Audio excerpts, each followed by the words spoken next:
Bonjour à tous et à toutes, on est ravis, de vous accueillir sur ce webinaire Essaim. Vraiment, merci de vous être connectés et d'être avec nous pendant 1 heure. On va, parler de développement, de la formation, développement des compétences, de l'avenir de la formation. Donc bref, un sujet riche et varié. On a pas mal de choses, comme je disais, à vous partager. Et pour aborder cette thématique, et vous apporter des éclairages sur le sujet, vraiment j'ai la chance d'être accompagnée d'Émilie Canet, qui est directrice du pôle conseil et formation de Learn Assembly, et à nos côtés également Alexandre Bossier, qui est directeur de l'innovation chez Humans Matter, mais aussi, une autre casquette qui est directeur du projet Essaim, dont on va vous parler, aujourd'hui, vous en saurez un petit peu plus. Et donc moi, je me présente, Sophie Lelieu, je suis responsable de projet d'innovation RH au sein du Labérage, et le Labérage qui fait partie aussi de ce fameux projet Essaim dont on va vous parler. Donc on est ensemble pour 1 heure. On va prendre, les questions au fur et à mesure, voilà, on aura des petits temps, pour répondre à vos questions sur ce webinaire. N'hésitez pas, voilà, comme je vous le disais, à réagir, à vous présenter, à nous dire d'où vous venez. Ça nous permettra d'adapter aussi le contenu au fil de l'eau. Globalement, comment ça va se dérouler? Donc on va avoir une première partie d'introduction pour poser le cadre, le postulat de départ sur le sujet. Parce que quand on dit soft skills, capacité d'agir et avenir de la formation, c'est très large, donc on va cadrer tout ça et après on aura 3 temps de partage. Un sur comment on détecte les besoins, 2 comment on design les parcours et après comment on passe à l'action en déployant, en essaimant. Voilà l'ordre du jour. J'espère que, voilà, vous êtes avec nous, pendant toute cette heure et puis on va tenter d'être vigilants aussi sur le timing pour pouvoir vous libérer à 14h30, promis, pour que vous puissiez après filer à d'autres réunions. Est-ce que sur l'introduction, Alexandre et Émilie, vous aviez d'autres choses à se dire ou est-ce qu'on est parti, sur l'introduction? On est Non? parti, moi je suis Eh On ben, ravi peut c'est d'être là, cool. démarrer. donc Eh ben, sans voilà. plus tarder. Allez, Alors, on y va. je vais me tourner vers vous justement, Émilie et Alexandre, pour démarrer. L'idée, c'est de croiser vos regards sur le sujet de la formation et de vous demander d'abord d'où on part. C'est quoi le postulat actuel, quand on parle de formation? Est-ce que vous pouvez nous décrypter un peu le contexte, actuel, puis aussi, nous donner des pistes, hein, sur l'avenir de la formation? Je vous laisse la parole. OK, Peut-être Émilie, toi, tu démarres? allez, je démarre. Ce qu'on voit aujourd'hui, c'est qu'il y a un fort consensus sur le besoin d'apprendre, de développer des compétences. On a eu plein d'études qui montrent que les compétences de demain ne sont pas celles d'aujourd'hui, qu'il y a un vrai sujet autour du apprendre à apprendre et de comment développer des compétences tout au long de la vie qui est beaucoup plus forte aujourd'hui qu'hier. Et du coup, on a aussi ces soft skills comme socle finalement de cet apprentissage dans ce contexte-là. Donc, ce qu'on voit aujourd'hui, en tout cas, c'est qu'il y a quand même une injonction à apprendre qui est assez forte, avec aussi l'idée peut-être qu'on peut rediscuter autour de l'autonomie des individus dans ce parcours d'apprentissage, cette injonction à apprendre. C'est une injonction à apprendre et aussi parfois on peut entendre des injonctions à apprendre de manière autonome. C'est peut-être ça qu'on pourra rediscuter aujourd'hui. C'est aussi comment est-ce que finalement il faut accompagner cette autonomie parce qu'en fait, ça fait partie de compétences à développer. Donc ça, c'est peut-être le premier point qu'on peut observer, en tout cas, dans ces tendances, cette injonction assez forte à apprendre et à se développer. Avec, du coup, en creux, finalement, comment est-ce qu'on donne envie d'apprendre? Parce que, on a, certains, publics, et certains profils, qui sont, totalement à l'aise avec cette envie de se développer, un peu cette curiosité, de la motivation un peu intrinsèque, à développer ses compétences. Mais, c'est pas, aussi, simple que ça, pour tous. Il faut vraiment, aussi, nourrir un peu cette motivation à apprendre et aussi donner du sens à l'apprentissage. Parce que c'est pas tout d'affirmer que, les compétences de demain seront pas les mêmes. En fait, qu'est-ce que ça veut dire concrètement pour moi? Qu'est-ce que c'est que ces, fameuses soft skills qu'il faudrait, voilà, qu'est-ce que je mets concrètement derrière, développer ma curiosité, ma capacité, je sais pas moi, par exemple, de décrypter des situations. C'est des choses qui peuvent être un peu floues et donc du coup, comment est-ce que, autour de ça, on donne du sens, on les concrétise, on les rend, palpables et compréhensibles aussi, pour, que cette envie de se développer soit plus réel et davantage partagé. Donc ça, je pense que ça fait aussi partie un peu des constats finalement de base. Nous, ce qu'on peut voir aussi un peu au travers des entreprises qu'on accompagne, c'est que malgré cette injonction forte, des collaborateurs dans les entreprises ne passent pas autant de temps que ce qu'on pourrait imaginer sur la formation. Il y a pas mal d'outils qui sont mis à disposition pour que justement les personnes se forment de manière autonome, avec des modules digitaux notamment, et on n'est pas sur des taux de consultation incroyables, ou en tout cas des personnes qui prennent le temps nécessaire pour monter en compétences. Donc nous, enfin, globalement, ce qu'on observe, c'est, j'en parlais un peu, c'est est-ce qu'on a vraiment tous conscience de la nécessité de se former tout au long de la vie? Qu'est-ce que ça veut dire concrètement pour moi dans mon métier, dans mon contexte, par rapport à mon profil, finalement, ce besoin de se former? Il y a aussi un vrai sujet qui est, comment est-ce que je suis accompagnée pour savoir par où commencer, hein? Vous avez, si vous voulez vous former à un sujet, que ce soit de manière perso ou pro, vous avez quand même des multitudes de propositions, et en fait, comment est-ce que j'arrive à me repérer parmi toutes ces propositions? Comment est-ce que je suis capable d'évaluer et de les modalités qui vont me le convenir davantage? Comment je fais le choix? Dans le cas des entreprises, il y a eu vraiment, une logique d'achat et d'abondance du catalogue, et finalement, comment est-ce qu'on se retrouve dans cette abondance? Donc, ce besoin d'être guidé. Si on prend, vraiment le cas de la formation, professionnelle et l'idée de la formation en entreprise, il y a aussi comment est-ce qu'on engage les managers, comment est-ce qu'on engage l'organisation pour valoriser l'acte de formation. Aujourd'hui, c'est pas toujours évident pour un collaborateur qui a envie de se former, de trouver du temps dans son emploi du temps pour se dédier à ça. Comment est-ce que, voilà, c'est perçu, c'est ensuite, discuté, dans un cadre, managérial et avec des collègues. Donc, aussi cet enjeu de valorisation de l'acte de formation, au-delà de dire, c'est important. Après, il faut dire: «On laisse du temps pour ça».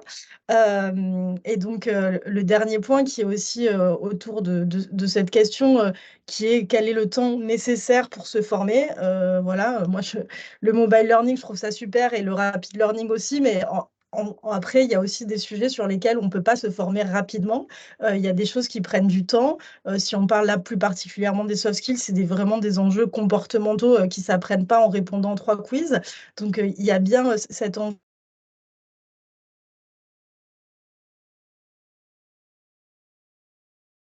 Alors, on n'entend plus Émilie. On a perdu, ouais.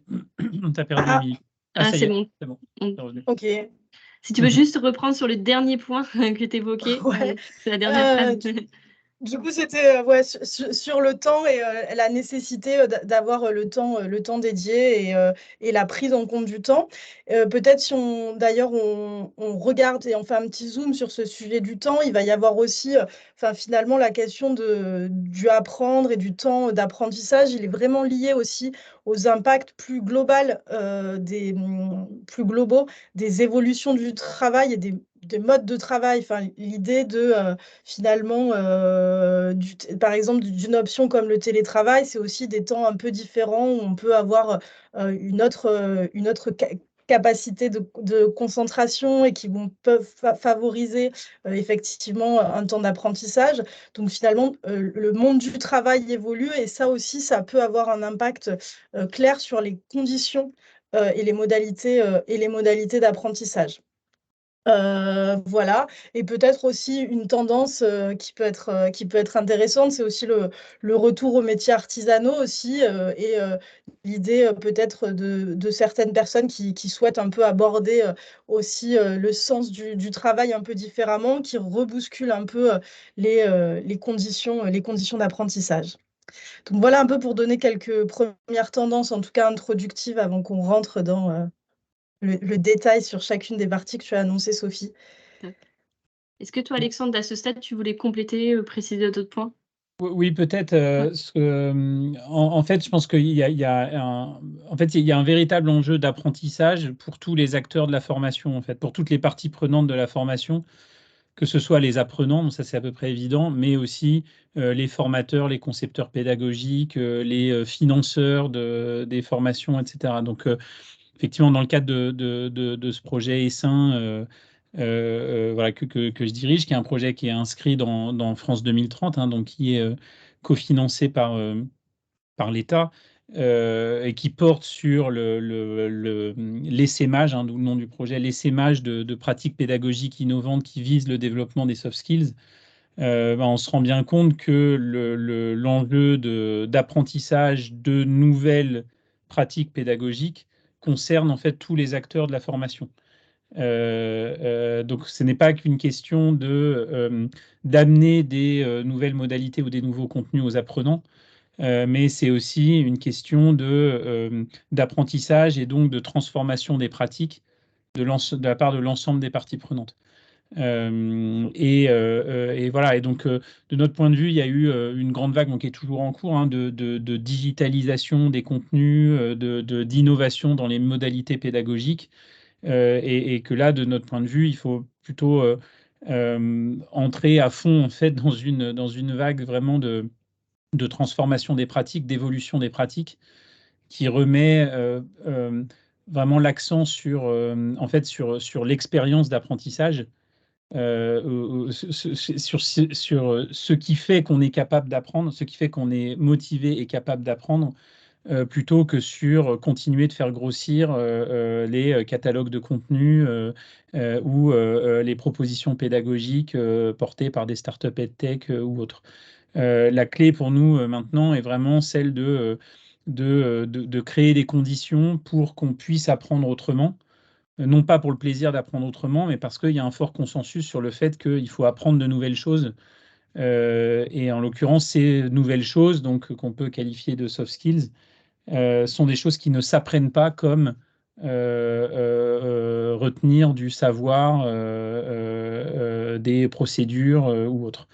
Voilà, donc pour nous, l'avenir de la formation, c'est surtout c'est surtout en fait une transformation assez importante des pratiques concernant toutes les parties prenantes, c'est-à-dire y compris les évaluateurs, les financeurs, etc., qui doivent eux aussi revoir finalement les critères qu'ils utilisent pour venir financer tel ou tel dispositif, etc.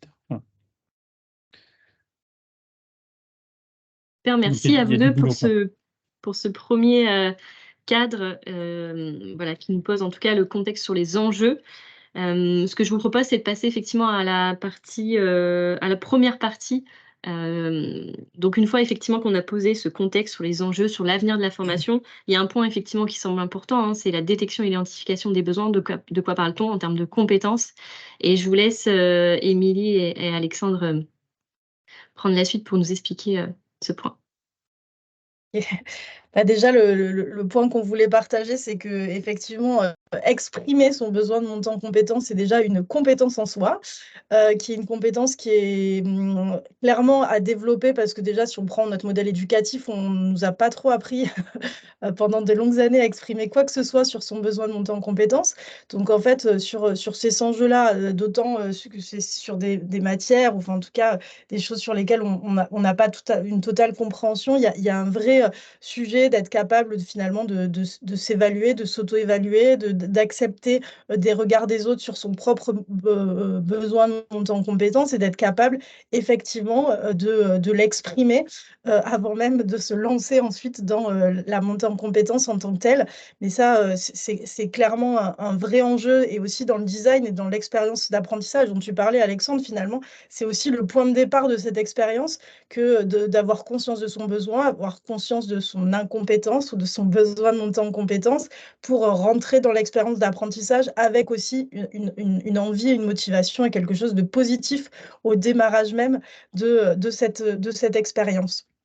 Donc ça, c'était le premier point qui nous semblait vraiment important à souligner. Et ensuite, je laisse Alexandre compléter sur Oui, mais les soft skills. oui, tout à fait. Donc complètement dans le prolongement de cette capacité d'un apprenant. Alors, on va se placer plutôt du côté de l'apprenant à identifier ce qu'il a besoin de développer enfin voilà, ce qu'il a besoin de développer comme compétences.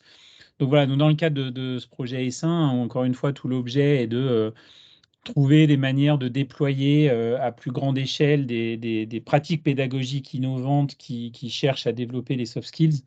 On s'est donc posé beaucoup de questions, on n'est pas les seuls, hein, il y a beaucoup de gens qui se posent des questions sur, en fait, sur quel référentiel on se base, sur quelle grille on s'appuie pour effectivement permettre aux apprenants d'identifier les compétences qu'ils ont besoin de développer, pour permettre aux concepteurs pédagogiques de concevoir les parcours, pour permettre aux formateurs de guider les apprenants dans leur parcours, etc. Et en fait, il y a une conclusion à laquelle. Alors, nous, on a choisi, pardon, on a choisi dans le cadre de ce projet de se baser sur un référentiel de soft skills en fait assez large, qui est le référentiel des compétences du 21e siècle de l'OCDE, qui pose 4 C pour la pensée critique, la collaboration, la créativité et la communication, et auquel on a rajouté un 5e C pour l'alignement corps-esprit. On a fait le choix, nous, de prendre voilà, un référentiel qui est assez large, plutôt que d'aller sur des choses qui ont pu être produites soit par France Stratégie, soit par Pôle emploi avec le RUM 4.0, enfin, soit, voilà, il y a plein d'autres référentiels de soft skills qui cherchent à cohabiter ensemble, pas toujours très bien d'ailleurs. Mais nous, on a plutôt voulu prendre quelque chose d'assez large dans le but dans l'intention de déjà clarifier ce dont on parlait exactement quand on parlait de soft skills. Et en fait, on est arrivé relativement rapidement à une conclusion que, en fait, quand on prend ces grands référentiels, la plupart du temps, on ne parle pas vraiment de compétences, en fait. On parle plutôt de ce dont on a qualifié de phénomènes observables, quoi.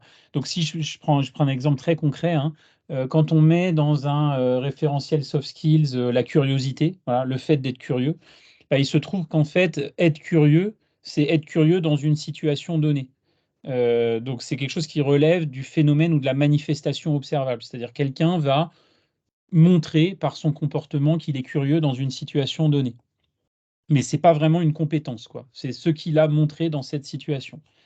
Et donc une fois qu'on s'est dit ça, on se dit mais c'est quand même un peu un problème parce que comment ne pas tomber dans le piège d'une forme de conformisme comportemental si on ne se base que sur des choses qui sont observables. Enfin, autrement dit, si je le dis peut-être de façon plus claire, c'est comment est-ce qu'on peut réussir à faire prendre conscience à quelqu'un d'un enjeu de développement de compétences qu'il a, si on ne se base que sur des choses qui ne sont pas des compétences, mais qui sont des choses qui s'observent par les autres. Voilà, donc on a cherché à pousser ça un petit peu plus loin, et si tu peux passer juste à celle d'après, et à plutôt se dire que finalement, ce qui relevait des compétences dans les soft skills était plutôt, on va dire, sous-jacent, quoi, sous-jacent à ces manifestations observables. Et donc nous, on va plutôt parler de compétences socio-cognitives, qui a l'avantage en plus de pouvoir être ancré en fait, dans des modèles théoriques ou des modèles scientifiques pour lesquels il y a des outils de mesure. Parce que l'autre grand problème qu'on avait avec les soft skills tels que principalement abordés par le marché ou l'OCDE ou autres, c'est qu'en fait, on parle de choses qu'on ne peut pas vraiment mesurer, quoi. C'est-à-dire qu'elles s'observent, elles s'évaluent par les autres, mais en fait, on ne peut pas véritablement venir attester d'un niveau ou attester d'une efficacité dans un parcours, puisque on ne s'appuie pas sur quand on est sur les manifestations observables, donc à droite de l'écran, on n'est pas vraiment sur des choses pour lesquelles on peut mettre en œuvre une mesure valide. Donc nous, on a voulu aller chercher, notamment dans la psychologie cognitive, des éléments mesurables, et mesurables avec des outils valides. Et d'ailleurs, cette approche par la théorie socio-cognitive, je n'entrerai pas dans les détails de ça aujourd'hui, cette approche par la théorie socio-cognitive serait aussi ce qui est en train d'être retenu par l'AFNOR. C'est-à-dire que l'AFNOR a lancé un groupe de travail pour poser des normes sur les soft skills et se dirigerait, je dis bien au conditionnel, mais se dirigerait vers une traduction française des soft skills en habileté socio-cognitive.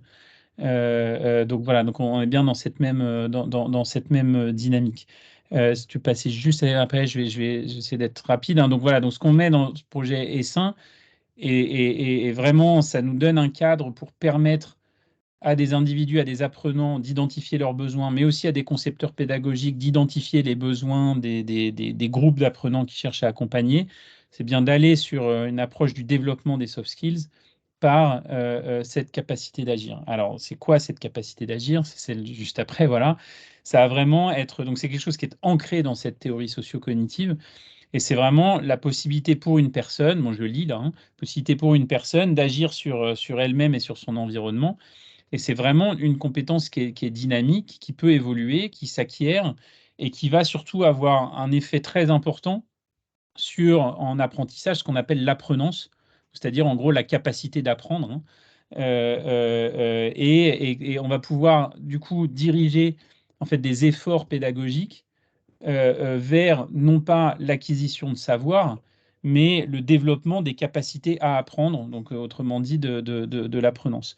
Et nous, c'est ce qui nous semble être un pari, en tout cas bon, un parti pris assez intéressant, évidemment dans un contexte où ce qu'il y a à apprendre change tout le temps, et de plus en plus vite, et il y en a de plus en plus.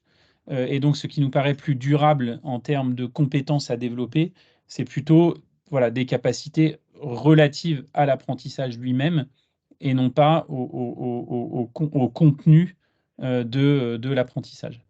Voilà, donc, mais je vais m'arrêter rapidement, mais voilà, on peut aller peut-être sur celle d'après, je ne vous montrerai pas ça, mais voilà, donc, les concepts aussi, hein, dans lesquels on s'ancre de par cette théorie socio-cognitive, c'est un concept assez important qui est celui d'agentivité, qui a vraiment de la capacité d'un individu à exercer un contrôle sur son propre fonctionnement et sur les phénomènes environnementaux. Donc l'agentivité est un concept large, hein, qui concerne à peu près toutes les actions et tous les comportements humains. Et ce qu'on appelle cette capacité d'agir, ça va être la capacité à exercer cette agentivité dans le temps, donc de façon durable.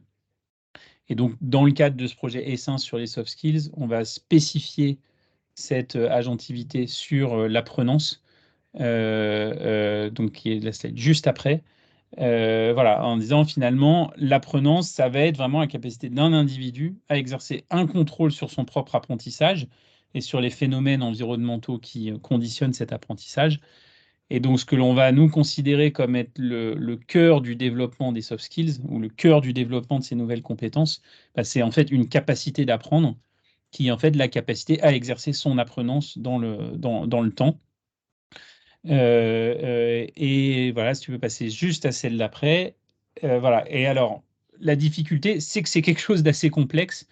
C'est-à-dire qu'il ne s'agit pas uniquement l'apprenance, enfin l'agentivité et l'apprenance, hein, qui sont des notions qui sont très proches, ne sont pas simplement des choses qui, on va dire, dépendent que de notre volonté, quoi. C'est-à-dire que, ou d'une injonction que quelqu'un nous donnerait, ce que disait Émilie au début, c'est-à-dire qu'il y a une forte injonction à apprendre. C'est pas parce qu'il y a une forte injonction à apprendre, et c'est pas parce que non plus il y aurait une simple volonté d'apprendre de l'apprenant que cet apprenant se développe. C'est quelque chose qui dépend d'un grand nombre de facteurs liés à la façon dont on perçoit nos environnements et dont on se croit capable d'acquérir des nouvelles connaissances ou de développer des nouvelles compétences. Et donc, si je reboucle sur cet enjeu de positionnement, hein, c'est-à-dire d'évaluation et de compréhension de mes besoins de monter en compétences, ben nous, on va se baser sur ce modèle assez complexe de capacité d'agir. Et si tu veux passer celle juste après, qui sera la dernière là, on va sur ce modèle assez complexe de compréhension de comment se développe la capacité d'agir et la capacité d'apprendre. Et on va, en fonction des contextes, mobiliser différents types d'outils de mesure ou d'outils d'évaluation permettant d'une part de positionner les apprenants au regard de ce qu'ils ont aujourd'hui comme capacité pour apprendre, mais aussi d'identifier les éléments sur lesquels ils devraient venir particulièrement s'entraîner. C'est ce que vous voyez en orange ou rouge au milieu. Et les critères sur lesquels on va pouvoir mesurer l'impact en termes d'entraînement de ces capacités à apprendre. Voilà, donc c'est ça la démarche que l'on la démarche que l'on est en train d'expérimenter et de déployer, permettant aux apprenants de développer effectivement une meilleure conscience de ce que sont leurs besoins de développement de capacités ou de compétences, et aussi de pouvoir outiller, comme je disais tout à l'heure, toutes les parties prenantes de la formation, d'outils les plus robustes possibles pour mieux comprendre ce qu'il faut développer, comment orienter les efforts de développement des compétences, etc. etc.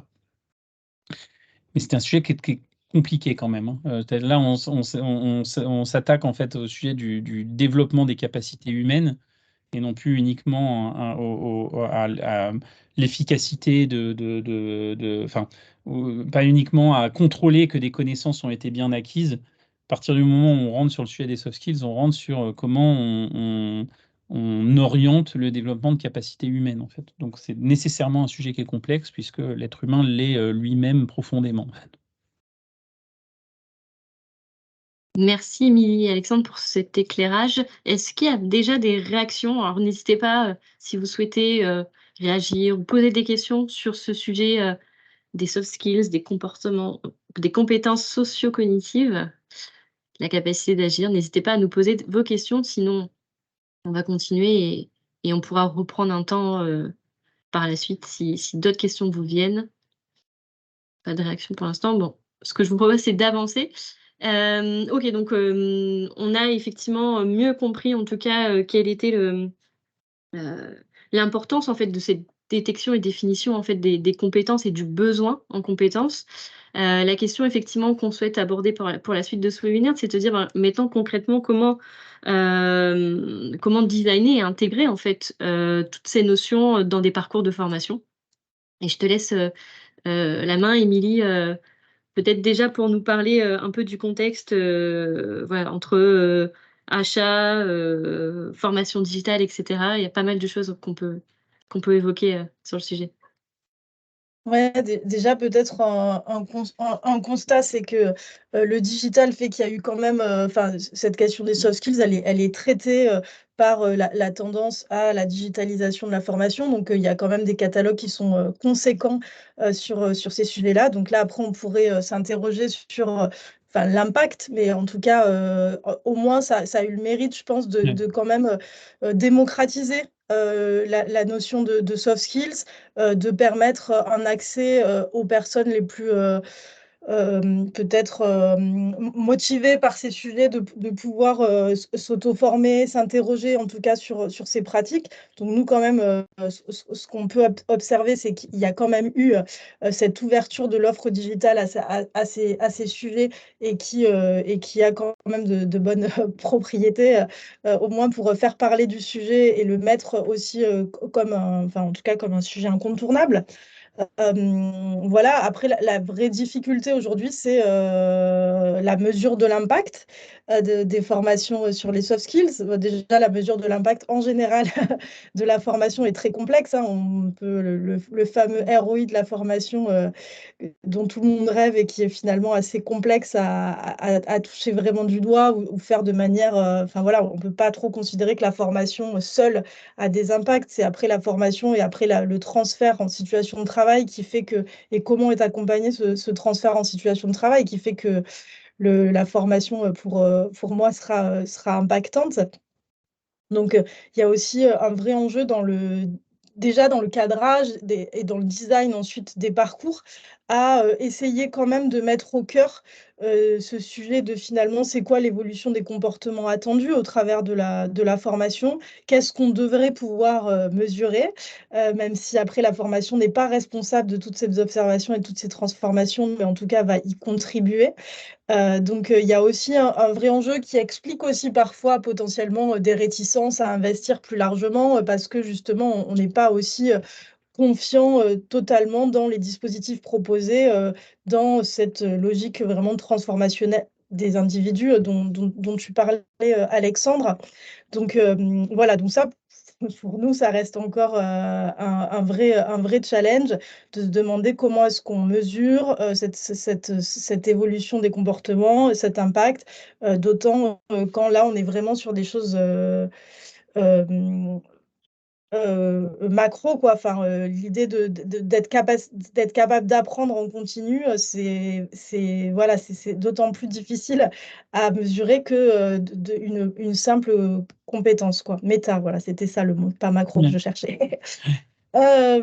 Voilà, donc ça, il y a un vrai, il y a un vrai enjeu pour nous. Et ensuite, c'est l'idée aussi de la performance ou la pertinence des dispositifs avec l'idée de l'hybridation. Enfin, pour nous, l'hybridation, c'est vraiment une des manières de penser au mieux l'expérience d'apprentissage sur ces sujets-là, parce qu'il faut vraiment, vraiment avoir un mix de modalités qui permettent à la fois des compréhensions de notions, de l'expérimentation, du test, de la mise en place concrète, de l'accompagnement dans cette mise en place.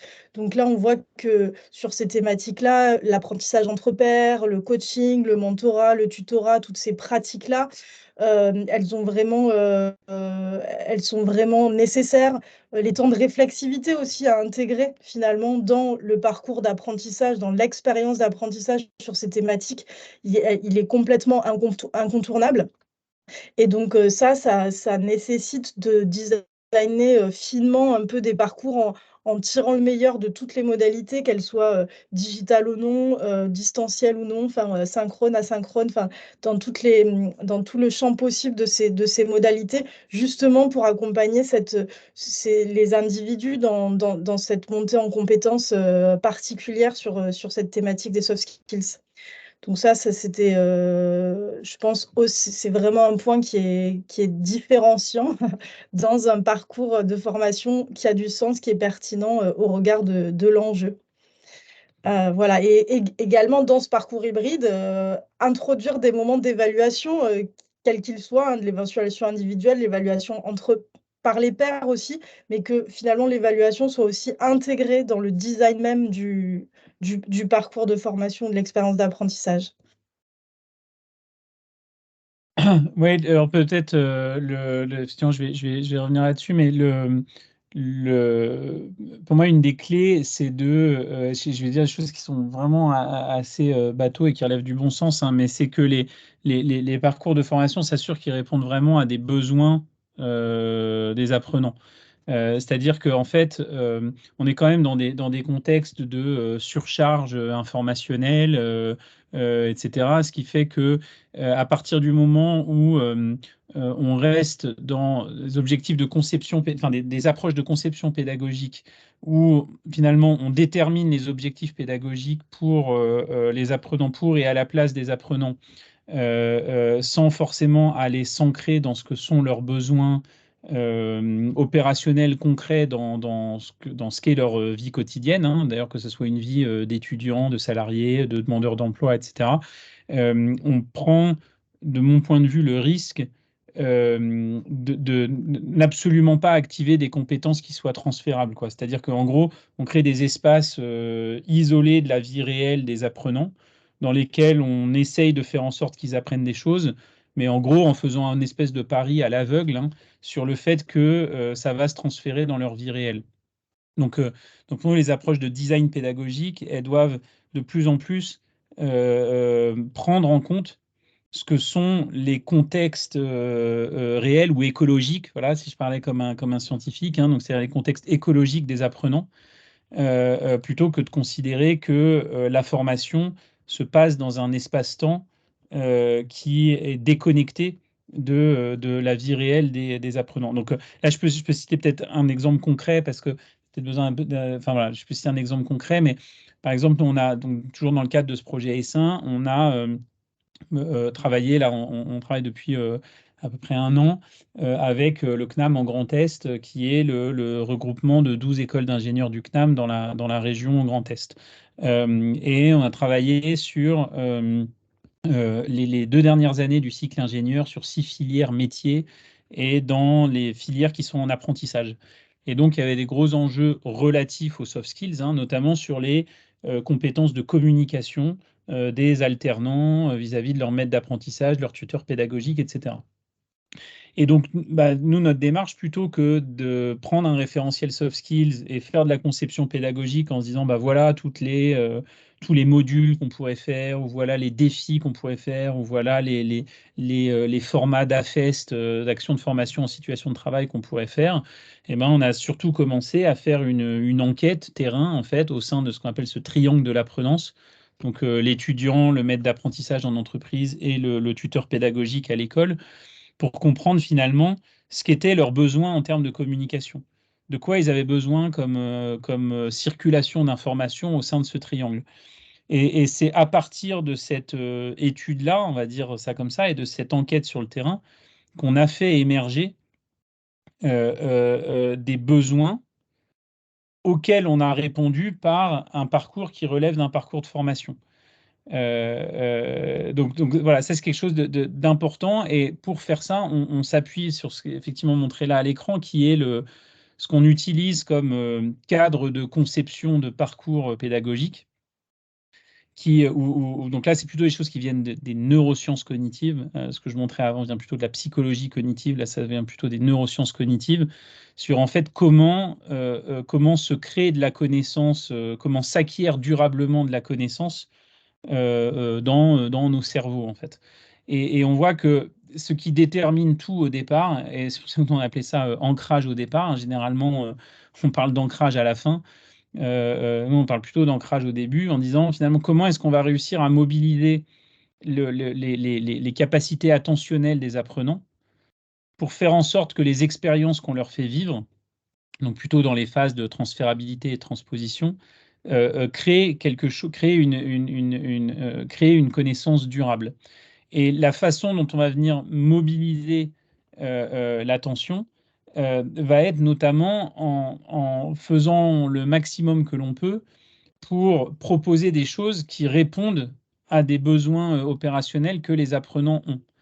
Et donc, c'est vrai qu'on va plutôt être dans nos méthodes de conception, moins être en train d'exprimer des objectifs pédagogiques sous forme de, à la fin de la formation, vous serez tel truc, vous serez tel truc, ou vous saurez faire tel truc, mais plutôt, venez, engagez-vous dans ce parcours si vous êtes dans cette situation et que et que vous ressentez le besoin de telle chose.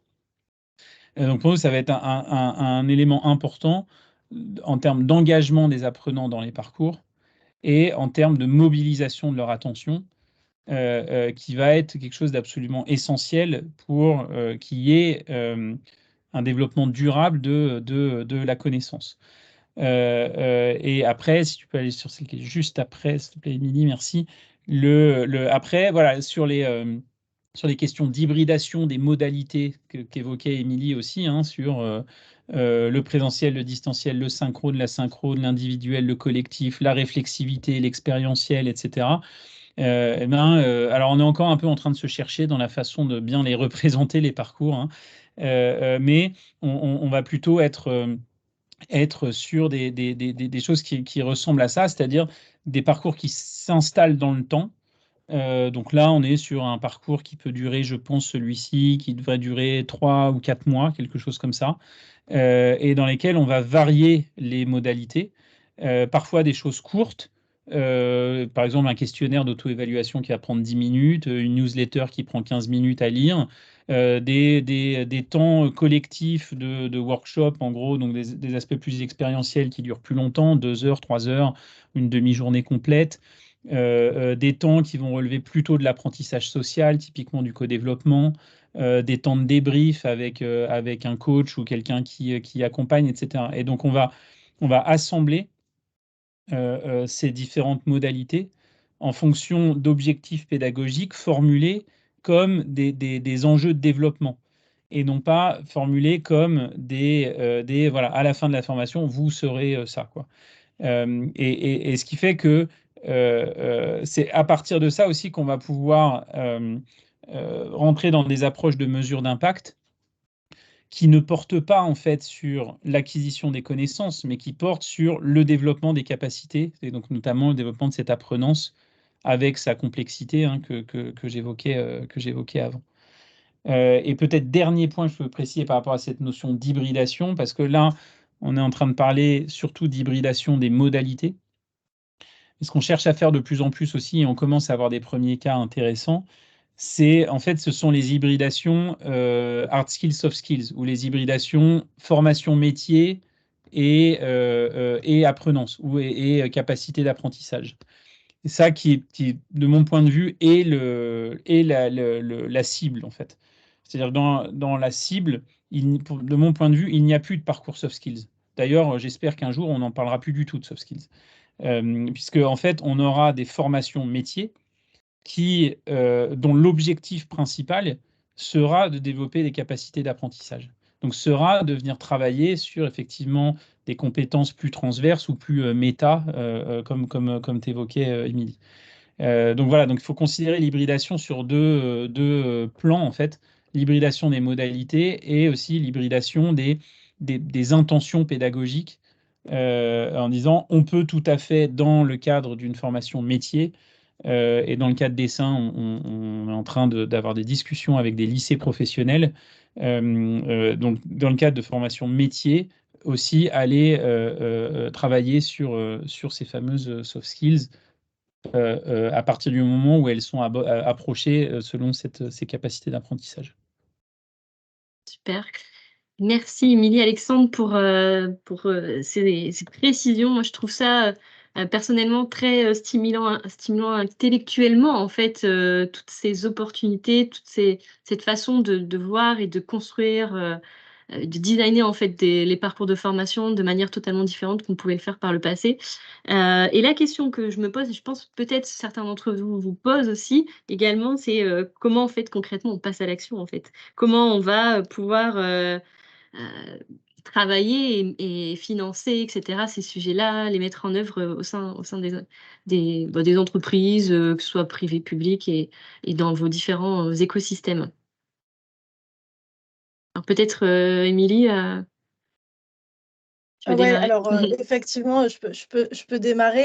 Moi, de notre lunette à nous, là, en Assembly, où on est plutôt en contact avec des entreprises, des grands comptes, il y a un vrai enjeu de comment passer à l'échelle ces programmes et les programmes innovants, notamment parce qu'aujourd'hui, ils sont quand même plutôt réservés à une certaine partie enfin, en tout cas, dès lors qu'ils sont tels que Alexandre les a décrits, hein, qui s'inscrivent dans le temps, hybrides, multimodaux. Je ne parle pas évidemment du catalogue de modules digitaux à disposition sur les soft skills qui, là, sont effectivement passés à l'échelle. Je parle de ceux qui s'inscrivent dans le temps et qui visent vraiment ce développement des soft skills de manière un peu plus approfondie et pérenne, on va dire. On voit que ça reste des dispositifs voilà, euh, un peu privilégié pour certaines catégories de population dans l'entreprise. Donc, il y a un vrai enjeu aujourd'hui à arriver à développer finalement ces pratiques. Alors, peut-être juste pour donner quelques pistes, moi, ce que je peux voir, c'est quand même qu'il y a, enfin, l'apprentissage entre pairs peut participer en tout cas à ce passage à l'échelle parce qu'on démultiplie en fait les capacités de transmission ou de réflexion dans les dispositifs. Donc, il y a des choses comme ça autour de cette logique-là qui peuvent avoir du sens. Mais pour moi, en tout cas, sur les grands comptes, on va plutôt être aux prémices des réflexions sur vraiment le passage à l'échelle et la diffusion à toutes les briques et toutes les cibles de collaborateurs. Et donc, peut-être, Alexandre, je te laisse compléter sur Oui, Essa. mais oui. Alors, donc, en fait, il y a effectivement donc sur ce projet Essin, donc on a identifié trois grands facteurs de réussite ou de succès de ce projet. J'ai déjà évoqué en fait les deux premiers, hein, sur l'approche d'évaluation de mesures d'efficacité et de design pédagogique. Et il y en a un troisième facteur qui est effectivement très important pour que ces transformations passent à l'échelle. C'est le fait de mettre en réseau les différents acteurs. Donc, Essin est un projet qui a une vocation collaborative, dans le but de réunir les différentes parties prenantes, hein, de l'appareil de formation, comme on dit. Et donc, à ce titre, on a identifié, on a construit le projet autour de quatre grandes communautés. qu'on travaille à mettre en réseau. Donc ouais, c'est juste après, merci.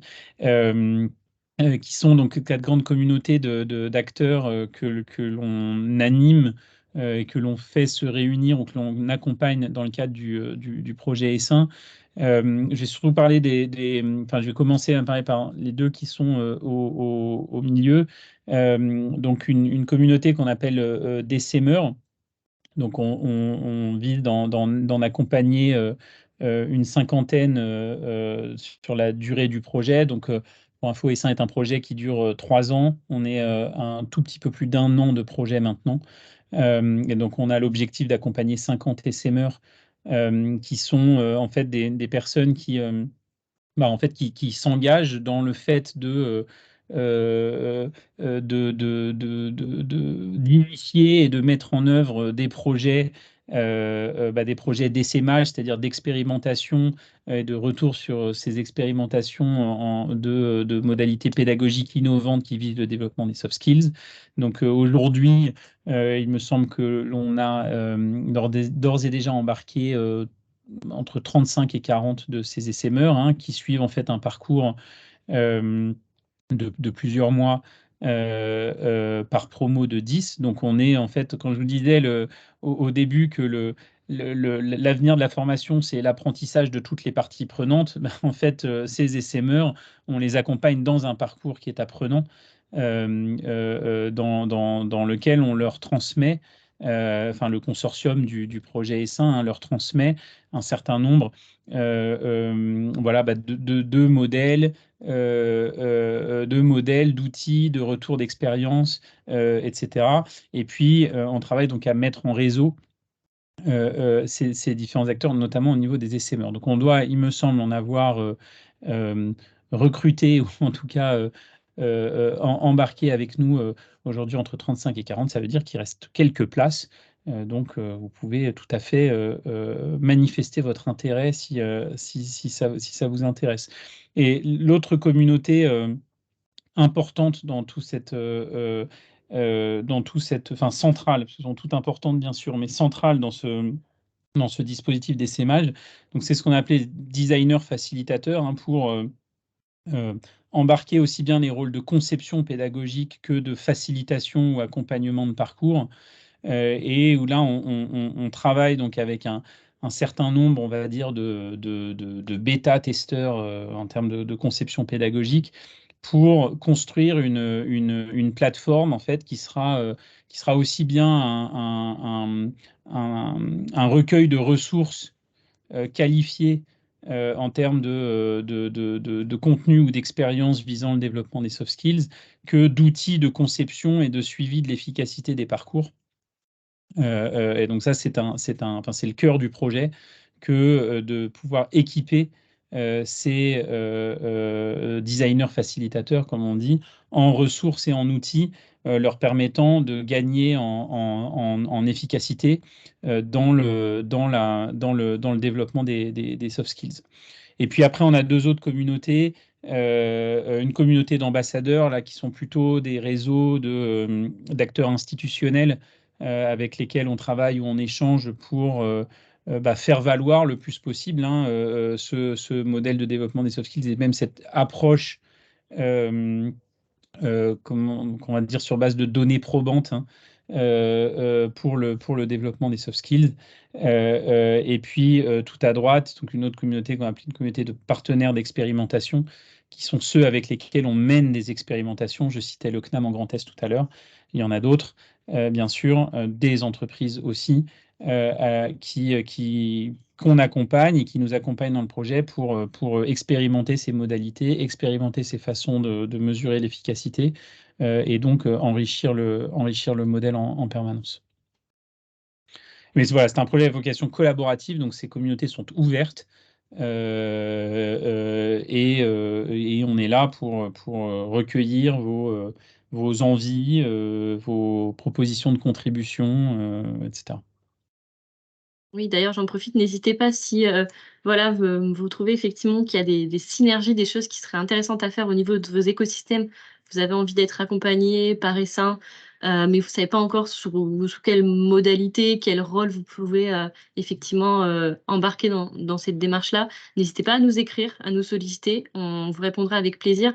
Moi, ce que je peux vous dire en tout cas sur le fameux rôle des SEMER qui est quand même central et au cœur en fait de notre dispositif, hein, qui va bénéficier en fait de tout l'accompagnement dans le cadre d'un parcours. D'un parcours, on organise 2 sessions de présentation, de vraiment focus sur ce rôle, sur comment vous pouvez être impliqué, quels sont les objectifs, quel est le parcours, etc. On rentre vraiment dans le détail. Il y a un webinaire qui sera organisé ce jeudi à 13h30. Si vous avez encore voilà, un petit peu de place dans votre agenda et que vous souhaitez y participer, donc jeudi 14 décembre à 13h30, il y en aura un autre à la rentrée le 11 janvier à 13h30 également. Je vous mets le lien si ça vous intéresse effectivement dans le chat de vous inscrire à ces webinaires-là. Et puis, si vous ne savez pas exactement et si vous n'êtes pas dispo, n'hésitez pas à nous écrire, on vous répondra avec plaisir. Voilà. Peut-être, Émilie, tu souhaitais, on est bientôt arrivé à la fin du webinaire, donc il nous reste peut-être 5 minutes voilà, pour échanger avec vous, avoir vos réactions. Donc n'hésitez pas à, voilà, à préparer, si vous voulez prendre la parole, préparez vos micros, etc. Peut-être, Émilie, avant, tu souhaitais nous partager des ressources pour aller plus loin sur le sujet. Je te Oui, laisse. bah, je vais simplement juste mettre le lien dans le chat. On a un blog avec quelques ressources autour de ces thématiques-là, donc je le partage et libre à chacun d'aller voir ce qui l'intéresse sur les différents sujets abordés qui ont été quand même nombreux aujourd'hui. Super. Merci, Émilie. Moi, je vous ai mis aussi dans le chat le lien si vous souhaitez vous inscrire aux 2 webinaires dont on vous a parlé. Top. Est-ce qu'il y a des questions, des réactions sur les 5 minutes qui nous restent? S'il y en a qui souhaitent prendre la parole, on vous écoute avec plaisir.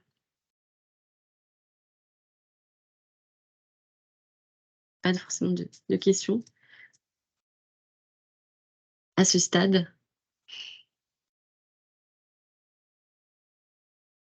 Alors moi, j'en ai peut-être une justement pour toi, Alexandre. C'est justement t'accompagne en fait ce fameux parcours et SEMER. Est-ce que tu peux nous en dire un petit peu plus sur comment ça se passe en quelques mots, les profils ou voilà, nous donner un peu d'infos sur ce fameux parcours Je deviens SEMER. Oui, bien sûr, je peux, mais je voyais tout à l'heure, mais attends, je regardais parce que je voyais que Tu avais Saïda des était questions? non, c'est pas ça, Ah, c'est que je voyais que Saïda était connectée tout à l'heure et elle fait partie de ah, la promo 1, donc ça aurait été encore mieux qu'elle ah oui, qu'elle le dise elle-même, mais je vois qu'elle n'a pas pu rester. Alors, donc, ce parcours SMER, c'est un parcours donc, qui est surtout construit autour de 8 demi-journées, enfin, ou 8 workshops de 3 heures plutôt. Dont 2 ou 3, il me semble, hein, se déroulent en présentiel dans nos locaux à Paris, mais les autres à distance, et avec des interséances ou ce qu'on a appelé des défis d'essaimage, qui sont donc des actions à réaliser par les essaimeurs pour vraiment travailler à l'appropriation des choses que l'on partage et que l'on transmet dans le cadre de ce parcours. Et donc, en gros, si je résume simplement, les 4 premières séances sont dédiées à finalement qu'est-ce que l'on cherche à essaimer dans ce projet d'essaimage. Donc, des histoires de modèles de développement des compétences, des histoires effectivement autour de cette approche de design pédagogique, etc.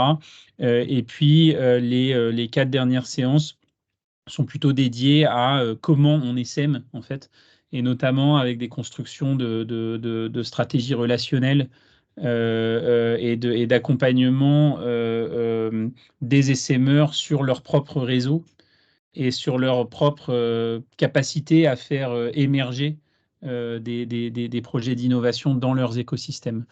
Voilà, chacune de ces 8 séances est animée par un des experts, enfin des experts, soit venant du consortium Essin, soit d'autres partenaires, et donc se déroule en promo de 8 à 10 selon les promos. Et donc avec une grosse dynamique collective et aussi des dynamiques interpromos qu'on est en train de construire, puisque les promos 2 et 3 ont démarré il y a 3 semaines ou un mois, je crois. Et donc, nous sommes aussi en train de créer les liens entre les promos pour faire vivre ce réseau d'essaimeurs. Voilà. Parfait. Eh bien, merci Alexandre pour cette précision. Il n'y a pas d'autres questions. Je vois qu'il nous reste 2 minutes, donc ce que je vous propose, c'est de clôturer en fait, parce qu'on est déjà à la fin de ce webinaire pour pouvoir vous libérer à 14h30. Donc déjà, je tenais à vous remercier pour votre présence assidue pendant tout ce webinaire. On espère que, voilà, que le contenu et ces échanges vous auront plu.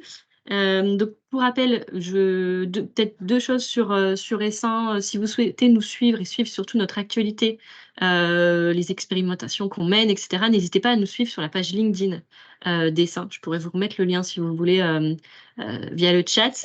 Et puis, je vous ai parlé des webinaires qui auront lieu ce jeudi 14 ou le jeudi 11 janvier.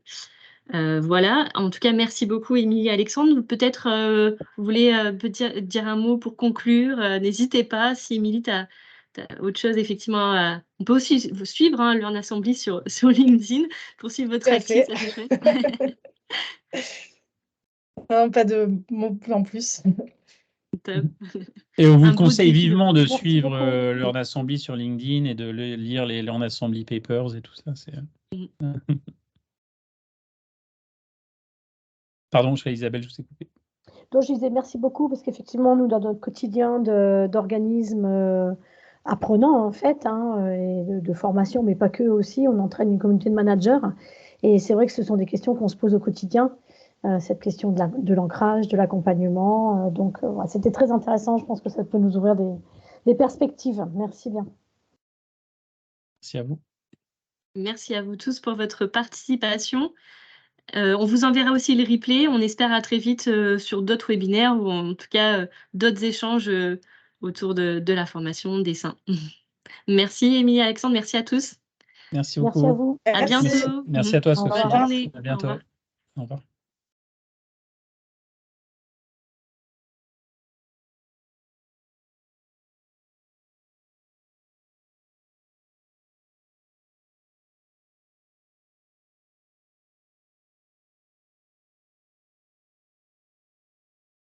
On met juste mon mail pour contact.